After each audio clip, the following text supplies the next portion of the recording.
If you're a birder, you probably got a bunch of tricks up your sleeve to help in identifying a bird. Its color, its size, where you see it, how it moves, of course, its song. Now imagine that you're tasked with identifying birds in flight high over your house, but in the middle of the night where you can't see them. How would you do that? Well, a group of researchers at New York University and the Cornell Lab of Ornithology are tackling that challenge by teaching a computer to recognize their voices. Sci-Fi's Charles Berquist visited their project to find out how it's done. Here's Andrew Farnsworth of the Cornell Lab of Ornithology and Justin Salamon of NYU.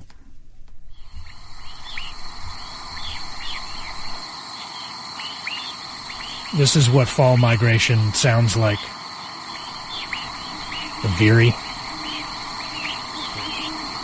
scarlet tanager, and a large chorus of the Swainkson's thrushes. We may not know what a computer finds valuable in terms of the measurements. We want to make as many different kinds of measurements as we can, but that intro point to go from human to computer is really about thinking about these sounds in frequency and time, and then figuring out how to measure in increasing detail, and then feed all of that information into the machine listening models. On the sensors, there is a spectral template detector that scans the audio as it comes in, checking for potential matches.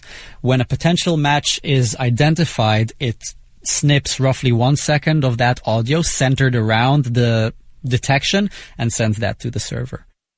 Flight calls are very distinct from bird song. Bird song is made up of lots of different notes strung together, lots of syllables.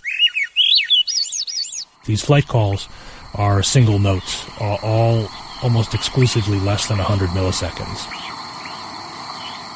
Humans clue into what's the frequency, how does that frequency change in time, what's the quality of the signal, is it burry sounding, does it warble at all, is there a modulation in it, or is it pure, is it an upsweep or a downsweep, ascending in frequency or descending? Those sorts of things are some of the first bits that we clue into, that then we try to translate into actual measurements.